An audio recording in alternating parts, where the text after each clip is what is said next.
काबा के राज एक रूहानी और तारीखी जायजा और काबा जो मक्का मुकरमा में वाक़े है, दुनिया भर के मुसलमानों के लिए सबसे मुक़द्दस मकाम है। यह न सिर्फ इबादत का मरकज़ है, बल्कि उसके साथ कई राज और रूहानी हकीकतें वाबिस्ता हैं, जो सदियों से मुसलमानों के लिए ईमान की अलामत हैं। बारह कौबा का तारीखी पस मंज़र बाजारिया काबा को सबसे पहले हज़रत आदम अलैहिस्सलाम ने तामीर किया।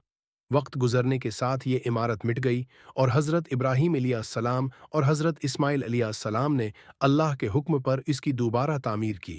कुरान मजीद में अल्लाह ताली ने फरमाया, वइज़ यरफ़उ इब्राहीम अलक़वाइद मिनल बैत व इस्माइल। अल-बक़रा महीना 127। ये आयत इस बात की गवाही देती है कि काबा को अल्लाह की इबादत के लिए बनाया गया था। अदाज़िनादा ये काबा की तामीर में छिपे राज़ा एबा मरकज़ी इत्मीनान काबा दुनिया का मरकज़ है।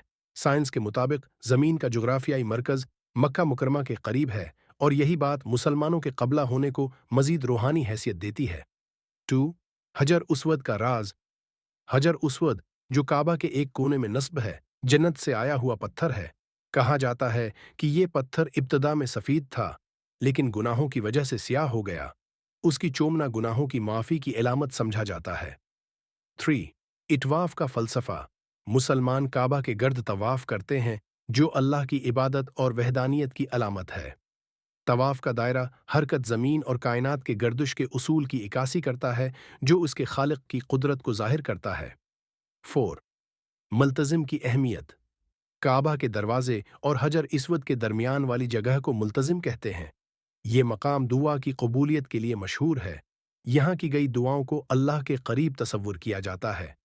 का ताल्लुक़ काबा का ताल्लुक़ आसमान पर मौजूद बीतुल मामूर से है, जहाँ फ़रिश्ते अल्लाह की इबादत करते हैं। ये ज़मीन और आसमान के दरमियान एक रूहानी ताल्लुक़ को ज़ाहिर करता है कि अहमियत मुसलमानों के लिए काबा मुसलमानों के लिए इत्तिहाद की अलामत है। जहाँ दुनिया भर के मुसलमान नमाज में एक ही समत रख करते हैं। ये इस्लामी तहज़ीब, तारीख़ और ईमान का मरकज़ है। हज के मौके पर लाखों मुसलमान काबा के गर्द जमा होकर अल्लाह की वहदानियत का अमली मज़ाहिरा करते हैं। ज़्यादा आज़ा नतीजा काबा महज एक इमारत नहीं, बल्कि ईमान, तारीख़ और रूहानियत का महवर है। उसके राज और खुसूसियात हमें अल्लाह की अज़मत और इंसानियत के इत्तिहाद का दर्स देते हैं। काबा को समझना और उससे मोहब्बत करना ईमान की गहराइयों में इज़ाफ़ा करता है।